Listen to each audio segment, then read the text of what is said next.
नमस्कार प्यारे बच्चों, कैसे हो आप।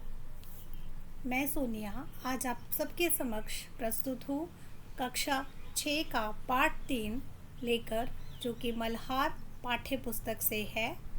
तो ये बच्चों एक कविता है जिसका नाम है पहली बूंद।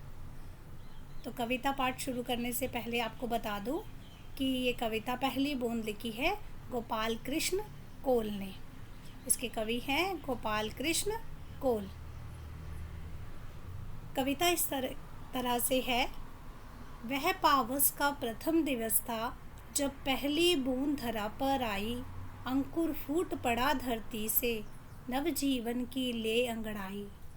धरती के सूखे अधरों पर गिरी बूंद अमृत सी आकर, वसुंधरा की रोमवली सी हरी धूप पुलकी मुस्काई। पहली बूंद धरा पर आई। आसमान में उड़ता सागर लगा बिजलियों के स्वर्णिम पर, बजा नगाड़े जगा रहे हैं बादल धरती की तरुराई। पहली बूंद धरा पर आई। नीले नैनों साई है अंबर, काली पुतली से ये जलधर, करुणा विगलित अश्रु बहाकर धरती की चिर प्यास बुझाई। बूढ़ी धरती शस्य श्यामला बनने को फिर से ललचाई। पहली बूंद धरा पर आई। और ये कविता लिखी है, जैसा कि मैंने पहले भी बताया, गोपाल कृष्ण कोल ने। तो प्यारे बच्चों, ये कविता है बरसात के मौसम की, जिसमें पहली बूंद जब धरती पर गिरती है तो धरती कैसे हरी भरी हो जाती है, उसका वर्णन किया गया है। तो कविता शुरू करने से पहले आप सबसे निवेदन है कि यदि आप ये वीडियो देख रहे हो तो इसको लाइक कीजिएगा, सब्सक्राइब भी कीजिएगा और बेल आइकन दबाना मत भूलिए। और यदि आपके कुछ कमेंट हो तो वो भी लिखकर बताइए। तो कविता इस प्रकार है। वह पावस का प्रथम दिवस था जब पहली बूंद धरा पर आई, अंकुर फूट पड़ा धरती से, नवजीवन की ले अंगड़ाई। तो इसमें शब्दार्थ में हमारे पास पावस शब्द है। पावस का अर्थ होता है वर्षा ऋतु। अंगड़ाई, अंगड़ाई का अर्थ होता है खिंचाव। धरा, धरा का अर्थ है धरती। नवजीवन का अर्थ होता है नया जीवन। तो ये जो प्रथम पैराग्राफ है, इसमें कवि व्याख्या करते हुए क्या बोलते हैं कि वह पावस का प्रथम दिवस था जब पहली बूंद धरा पर आई। कि इन पंक्तियों में कवि वर्षा ऋतु के पहले दिन का वर्णन करते हुए बताते हैं कि इस दिन बारिश, वर्षा की पहली बूंद धरती पर गिरती है। अंकुर फूट पड़ा धरती से, नवजीवन की ले अंगड़ाई। कि धरती से नए पौधों की कोपले, जो नए नए छोटे छोटे पत्ते होते हैं, फूट पड़ते हैं, जिससे लगता है धरती नया जीवन लेकर जाग उठी है। धरती के सूखे अधरों पर गिरी बूंद अमृत सी आकर, वसुंधरा की रोमवली सी हरी धूप पुलकी मुस्काई। पहली बूंद धरा पर आई। शब्दार्थ करते हैं पहले बच्चों इसका। अधरों का अर्थ होता है होठ, जैसे हाँ अमृत का अर्थ है अमृतत्व प्रदान करने वाला पेय पदार्थ, मतलब पीने योग्य पदार्थ। वसुंधरा का अर्थ होता है धरती। रोमवली का अर्थ होता है शरीर पर बालों की पंक्ति। धूप कहते हैं हरी घास को, जो छोटी छोटी हरी घास होती है उसे कहते हैं धूप। व्याख्या इस प्रकार से है कि कवि ने धरती की तुलना महिला से की है। धरती के सूखे अधरों पर गिरी बूंद अमृत सी आकर, तो कवि ने धरती की तुलना महिला से की है जिसके ओठ सूखे हुए हैं। जब वर्षा की पहली बूंद सूखी धरती पर गिरती है तो वह जीवंत हो उठती है। जैसे किसी व्यक्ति के शरीर पर रोम खड़े हो जाते हैं, वैसे ही धरती पर हरी घास, जिसे कि दूब कहा गया है, हरी दूब पुलकी मुस्काई, जिसे दूब कहा गया है, वह हरी घास है, उग जाती है। इस तरह पहली बूंद धरा पर आती है तो धरती नया जीवन लेकर जाग उठती है। आसमान में उड़ता सागर लगा बिजलियों के स्वर्णिम पर, बजा नगाड़े जगा रहे हैं बादल धरती की तरुराई। पहली बूंद धरा पर आई। स्वर्णिम का अर्थ होता है सोने जैसा। नगाड़े बड़े बड़े वाद्य यंत्र, तरुणाई युवावस्था। व्याख्या इस प्रकार है। आसमान में उड़ता सागर लगा बिजलियों के स्वर्णिम पर। कवि ने आसमान में उड़ते बादलों की तुलना सागर से की है, जो बिजली की सुनहरी चमक के साथ मिलकर एक अद्भुत दृश्य प्रस्तुत कर रहे हैं। बादल धरती की तरुराई, पहली बूंद धरा पर आई। बादलों की गर्जना, जब बादल आते हैं तो उनकी बहुत तेज गर्जना होती है, तो ऐसा लग रहा है नगाड़े बजाने जैसी है, जो धरती को उसकी युवावस्था की याद दिला रही हैं। पहली बूंद के गिरते ही धरती ताजगी और नवजीवन से भर जाती है। नीले नैनो साये अंबर, काली पुतली से ये जलधर, करुणा विगलित अश्रु बहाकर धरती की चिर प्यास बुझाई। बूढ़ी धरती शस्य श्यामला, बनने को फिर से ललचाई, पहली बूंद धरा पर आई। नयनो नेत्र, हमारे आँख। जलधर अर्थ है इसका बादल। अश्रु का अर्थ होता है आंसू। चिर का अर्थ होता है पुरानी। शस्य श्यामला, हरी भरी। धरा धरती या पृथ्वी। व्याख्या इस तरीके से है कि नीले नैनो साये अंबर, काली पुतली से ये जलधर।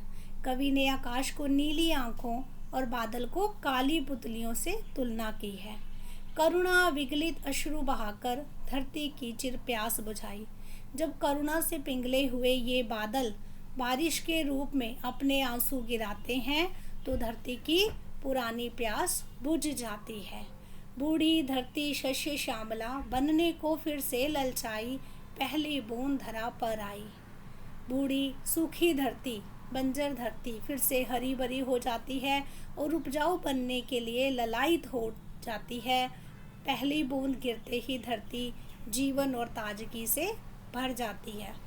यह कविता लिखी है गोपाल कृष्ण कोल ने। तो बच्चों, अब हम करेंगे कुछ परीक्षा हेतु महत्वपूर्ण प्रश्न उत्तर, ताकि आपको परीक्षा के समय आसानी से इसके उत्तर आ जाए। तो अंत तक वीडियो में बने रहिए। पहली बूंद कविता के कवि कौन है? तो उत्तर है गोपाल कृष्ण कोल। दूसरा प्रश्न है, अंकुर फूट पड़ा धरती से की बात का वर्णन किया गया है। इससे आप क्या समझते हैं? नए पौधों का उगना। तीसरा प्रश्न है, पावस शब्द का अर्थ क्या है? उत्तर है वर्षा ऋतु। चौथा प्रश्न है, कवि कविता के माध्यम से किस भावना को व्यक्त कर रहा है? कवि कविता के माध्यम से जीवन का नया आरंभ होता है, तो उल्लास की भावना से भरा होता है, तो उल्लास की भावना को व्यक्त कर रहा है। पांचवा प्रश्न है, धरा का अर्थ क्या है? उत्तर है धरती। छठा प्रश्न है, कविता में काली पुतली किसे कहा गया है? तो उत्तर है बादल को। सातवां प्रश्न है, बादलों की गर्जना किस वाद्य यंत्र जैसी है? उत्तर में आप लिखेंगे नगाड़े जैसी। आठवां प्रश्न है, पहली बूंद गिरते ही धरती पर क्या परिवर्तन दिखाई देते हैं? उत्तर है धरती जीवन और ताजगी से भर जाती है। नौवां प्रश्न है, अंबर को किसके समान कहा गया है? अंबर को नीले नयनों के समान कहा गया है। 10वां प्रश्न है, शस्य श्यामला का अर्थ क्या है? तो शस्य श्यामला का अर्थ है बच्चों हरी भरी। अब बच्चों हम करेंगे पाठ से संबंधित कुछ अन्य प्रश्न जो आपकी बुक में ही दिए गए हैं। पहला प्रश्न है, नीचे दिए गए प्रश्नों का सटीक उत्तर कौन सा है? उसके सामने तारा बनाएं। बच्चों मैंने यहाँ पे निशान लगाया हुआ है, आप तारा बना सकते हैं। पहला प्रश्न देखिए, कविता में नवजीवन की ले अंगड़ाई किसके लिए प्रयुक्त हुआ है? बादल के लिए, बूंद, अंकुर या पावस? तो हमारा सही उत्तर है अंकुर। तो आप यहाँ पे एक स्टार या तारे का निशान बना सकते हैं। दूसरा प्रश्न है, नीले नैनो साये अंबर, काली पुतली से ये जलधर में काली पुतली है, बारिश की बूंदें, वृद्ध धरती, नगाड़ा या बादल? तो सही उत्तर है बादल। ख, अब अपने मित्रों के साथ चर्चा कीजिए कि आपने ये उत्तर क्यों चुने। तो आप अपने मित्रों के साथ चर्चा करके ये बता सकते हैं कि आपने ये उत्तर क्यों चुने हैं। तो कविता में नवजीवन की ले अंगड़ाई किसके लिए प्रयुक्त हुआ है? तो आपने अंकुर उत्तर क्यों चुना? तो अंकुर उत्तर चुनने के लिए क्या कारण था? तो अंकुर उत्तर आप ये लिख सकते हैं कि आपने इसलिए चुना क्योंकि जैसे ही बादल धरती पर बूंदें बरसाते हैं तो नए नए छोटे छोटे पौधे उगते हैं, इसीलिए मैंने ये उत्तर चुना। दूसरा, नीले नैनो साये अंबर, काली पुतली से ये जलधर में काली पुतली है बादल, ये उत्तर आपने क्यों चुना? क्योंकि कवि ने यहाँ पे उपमक अलंकार दिया है और अंबर को जो है काली पुतली के समान बताया है। मिलकर करे मिलान, कविता की कुछ पंक्तियां नीचे दी गई हैं। इन पंक्तियों में कुछ शब्द रेखांकित हैं। दाहिनी ओर रेखांकित शब्दों के भावार्थ दिए गए अर्थात अर्थ दिए गए, इनका मिलान कीजिए। कविता की पंक्तियां हैं, आसमान में उड़ता सागर, लगा बिजलियों के स्वर्णिम पर। दूसरा, बजा नगाड़े जगा रहे हैं, बादल धरती की तरुराई। तीसरा, नीले नैनो साये अंबर, काली पुतली से ये जलधर। चौथा, वसुंधरा की रोमवली सी, हरी दूब पुल की मुस्काई। तो भावार्थ में हमारे पास है मेघ गर्जना, बादल, हरी धूप, आकाश। तो आसमान में उड़ता सागर, उड़ता सागर का भावार्थ किससे मिलान करेंगे आप? बादल से। बजा नगाड़े जगा रहे हैं, बादल धरती की तरुराई। तो बजा नगाड़े, कविता की इस पंक्ति में बजा नगाड़े का भावार्थ आप जिससे मिलान करेंगे वो है मेघ गर्जना। तीसरा, नीले नैनो साये अंबर, काली पुतली से ये जलधर। तो नीले नैनो सा यह अंबर, इसका मिलान करेंगे बच्चों हम आकाश शब्द से। चौथा, वसुंधरा की रोमवली सी, हरी धूप पुल की मुस्काई। तो रोमवली सी हरी धूप, हरी घास के लिए प्रयुक्त हुआ है, इससे इसका मिलान करेंगे। आगे चलते हैं बच्चों।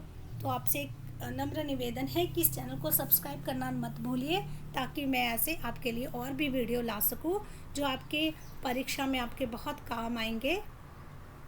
पंक्तियों पर चर्चा, कविता में से चुनकर कुछ पंक्तियां नीचे दी गई हैं, इन्हें ध्यान से पढ़िए और इन पर विचार कीजिए। आपको इनका क्या अर्थ समझ में आया? अपने विचार कक्षा में अपने समूह में साझा कीजिए कि जो आप क्लास में बैठते हैं और ग्रुप डिस्कशन करते हैं तो अपने समूह में इसको साझा कीजिए और अपनी लेखन पुस्तिका में लिखिए। तो आसमान में उड़ता सागर, लगा बिजलियों के स्वर्णिम पर, बजा नगाड़े जगा रहे हैं, बादल धरती की तरुराई। तो ये पंक्तियों का जो है अर्थ मैंने आपको पहले ही समझा दिया है ऊपर। तो हम देखते हैं, कवि ने आसमान में उड़ते बादलों की तुलना सागर से की है, जो बिजली की सुनहरी चमक के साथ मिलकर एक अद्भुत दृश्य प्रस्तुत कर रहे हैं। बादलों की गर्जना नगाड़े बजाने जैसी है, जो धरती को उसकी युवावस्था की याद दिला रही है। तो आप ये उत्तर इसमें लिख सकते हैं। दूसरा बच्चों, नीले नैनो साये अंबर, काली पुतली से ये जलधर, करुण विगलित अश्रु बहाकर धरती की चिर प्यास बुझाई। तो ये पंक्तियां हैं, इसके अर्थ में बच्चों आप क्या लिख सकते हैं? पहले मैंने आपको ये बताया था, कवि ने आकाश को नीली आंखों और बादलों को काली पुतलियों से तुलना की है। जब करुणा से पिघले हुए ये बादल बारिश के रूप में अपने आंसू गिराते हैं तो धरती को पुरानी प्यास बुझ जाती है। तो बच्चों इस तरह से आप इन दोनों प्रश्नों का उत्तर लिख सकते हैं। आगे सोच विचार के लिए कविता को एक बार फिर से पढ़िए और निम्नलिखित के बारे में पता लगाकर अपनी लेखन पुस्तिका में लिखिए। पहला, बारिश की पहली बूंद से धरती को हर्ष कैसे प्रकट होता है? तो उत्तर है, धरती हरी भरी हो जाती है, ताजगी से भर जाती है। जैसा कि आप जानते हैं कि बारिश होती है, उसके बाद धरती एकदम हरी भरी हो जाती है, चारों ओर हरियाली दिखाई देती है और ताजगी से भर जाती है। कविता में आकाश और बादलों को किन के समान बताया गया है? तो आकाश को नीले नैनों के समान बताया गया है और बादलों को काली पुतली समान बताया गया है। कविता की रचना, आसमान में उड़ता सागर, लगा बिजलियों के स्वर्णिम पर। कविता की इन पंक्तियों का सामान्य अर्थ देखें तो समुद्र का आकाश में उड़ना असंभव होता है, लेकिन जब हम इस पंक्ति को भावार्थ समझते हैं तो अर्थ इस प्रकार निकलता है, समुद्र का जल बिजलियों के सुनहरे पंख लगाकर आकाश में उड़ रहा है। ऐसे प्रयोग न केवल कविता की सुंदरता बढ़ाते हैं बल्कि उसे आनंददायक भी बनाते हैं। इस कविता में ऐसे दृश्यों को पहचाने, उन पर चर्चा करें। तो मैंने 2 दृश्य बच्चों यहाँ पर लिखे हैं, जैसे धरती के सूखे अधरों पर, दूसरा गिरी बूंद अमृत सी आकर, और कुछ इस प्रसंग में भी दिए गए हैं। आसमान में उड़ता सागर, दूसरा लगा बिजलियों के स्वर्णिम पर, समुद्र का आकाश में उड़ना असंभव होता है जैसा आप जानते हैं। तो आप इस तरह की और भी पंक्तियां चुनकर कविता में से लिख सकते हैं। शब्द एक अर्थ अनेक। अंकुर फूट पड़ा धरती से, नवजीवन की ले अंगड़ाई। कविता की इस पंक्ति में फूटने का अर्थ पौधे का अंकुरण है, मतलब पौधे का अंकुरित होना है। फूट का प्रयोग अलग अलग अर्थों में किया जाता है, जैसे फूट डालना, 2 लोगों के बीच में झगड़ा करवा देना, उसे बोलते हैं फूट डालना। खड़ा फूटना, किसी चीज़ का टूट जाना, तो उसमें भी हम फूट शब्द का उपयोग करते हैं। अब फूट शब्द का प्रयोग ऐसे वाक्यों में कीजिए जहाँ इसके भिन्न भिन्न अर्थ निकलते हों। जैसे अंग्रेज़ों की नीति थी फूट डालो और राज करो, ये आप सबने पढ़ा ही है कि अंग्रेज़ों की नीति क्या थी, फूट डालो और राज करो। तो ऐसे 5 वाक्य मैंने बनाए हैं जो इस तरीके से हैं, फूट शब्द का प्रयोग करके जिनके अर्थ भिन्न भिन्न हैं। मोहन सो नहीं पाया और फूट फूट कर रोने लगा। दूसरा है अंडा धरती पर गिरा और फूट गया। तीसरा है राम के मन में आज लड्डू फूट रहे हैं। तो यहाँ बच्चों आप देख रहे हैं कि फूट शब्द जो है उसका अलग अलग अर्थ है। चौथा वाक्य में मोहन के तो करम ही फूट गए। 5वां फूट का स्वाद तरबूज जैसा है। अगला है बच्चों अनेक शब्दों के लिए एक शब्द। नीले नैनो साये अंबर, काली पुतली से ये जलधर। कविता की इस पंक्तियों में जलधर शब्द आया है। शब्द क्या है? जलधर। जलधर 2 शब्दों से बना है, जल और धर, जल और धर। इस प्रकार जलधर का शाब्दिक अर्थ हुआ जल को धारण करने वाला। जल और धर 2 अलग अलग शब्द हैं जिनको जोड़ के एक नया शब्द बना जलधर। इसका अर्थ है जल को धारण करने वाला। बादल और समुद्र दोनों ही जल धारण करते हैं, इसलिए दोनों जलधर हैं। वाक्य के संदर्भ या प्रयोग से हम जान सकेंगे कि जलधर का अर्थ समुद्र है या बादल है। शब्दकोश या इंटरनेट की सहायता से धर से मिलकर बनने वाले कुछ शब्द और उनके अर्थ ढूंढकर लिखिए। मैंने यहाँ 3 शब्द ढूंढे हैं और उनके अर्थ भी लिखे हैं आपकी सुविधा के लिए। पहला शब्द है गदाधर, गदा प्लस धर, गदाधर, गदा को धारण करने वाला। दूसरा शब्द है गिरधर, गिर प्लस धर, गिरधर। इसका अर्थ क्या है? गिरी पर्वत को धारण करने वाला। तीसरा शब्द है मुरली प्लस धर, मुरलीधर, मुरली को धारण करने वाला। ये आप भी बच्चों इससे संबंधित और शब्द ढूंढ सकते हैं और अपनी नोटबुक में लिख सकते हैं। दिए गए शब्द जाल में प्रश्नों के उत्तर खोजें। तो ये हमें एक जाल दिया गया है और नीचे हमें प्रश्न दिए गए हैं, उनके उत्तर हमें यहाँ खोजने हैं। एक प्रकार का वाद्य यंत्र, तो देखो बच्चों ये लिखा है नगाड़ा, नगाड़ा। ख आँख के लिए एक अन्य शब्द, आँख के लिए एक अन्य शब्द है हमारे पास नयन, न य न, नयन। ग जल को धारण करने वाला, जलधर। तो ये है जलधर, जलधर। एक प्रकार की घास, एक प्रकार की घास क्या है? दूब, द दूब, दूब। आंसू का समानार्थी, आंसू का समानार्थी होता है अश्रु, अश्रु। आसमान का समानार्थी शब्द अंबर। तो ये है बच्चों अ, ब और र, अंबर। तो इस प्रकार से हम इसे लिख देंगे। ये सृजन समाचार माध्यमों से प्रत्येक मौसम समाचार के विभिन्न माध्यमों, इलेक्ट्रॉनिक या प्रिंट या सोशल मीडिया के प्रमुख समाचारों में होता है। संवाददाता कभी बाढ़ तो कभी सूखे या भीषण ठंड के समाचार देते दिखाई देते हैं। आपने भी सुने होंगे बच्चों। आप भी बन सकते हैं संवाददाता या लिख सकते हैं समाचार। अत्यधिक गर्मी, सर्दी या बारिश में आपने जो स्थिति देखी उसका आंखों देखा हाल अपनी कक्षा में प्रस्तुत कीजिए। तो आप इसे आसानी से प्रस्तुत कर सकते हैं। नाम देना भी सृजन है। ऊपर दिए गए चित्र को ध्यान से देखिए और इसे नाम दीजिए। देखिए बच्चों, ये एक पौधा है और आसपास दिखाई देने से आपको पता चलेगा ये रेगिस्तान है। तो ये पौधा क्या है? रेगिस्तानी लिली। तो आप इसका नाम लिख सकते हैं रेगिस्तानी लिली। अगला है, आइए इंद्रधनुष बनाएं। बारिश की बूंदें न केवल जीवन जंतुओं को राहत पहुंचाती हैं, बल्कि धरती को हरा भरा भी बनाती हैं।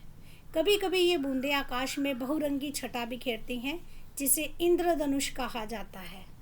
आप भी एक ऐसे सुंदर इंद्रधनुष बनाएं और उस पर एक छोटी सी कविता लिखिए। इसे कोई प्यारा सा नाम दीजिए। बच्चों, मैंने आपकी सुविधा के लिए एक छोटा सा इंद्रधनुष यहाँ बनाया है, आप भी बना सकते हैं और साथ में अपनी मनपसंद कोई भी छोटी सी कविता लिख सकते हैं जो बहुत ही सुंदर प्रतीत होगी। अंत में आपसे यही निवेदन है कि यदि आपको ये वीडियो पसंद आए तो ये बेल आइकन है आपके स्क्रीन पे जो दिखे, बेल आइकन दबा के उसे सब्सक्राइब कीजिएगा। इस चैनल को लाइक कीजिए, कमेंट कीजिए, ताकि मैं आपके लिए ऐसे ऐसे और भी चैनल बनाकर वीडियो बनाकर लाऊं। धन्यवाद।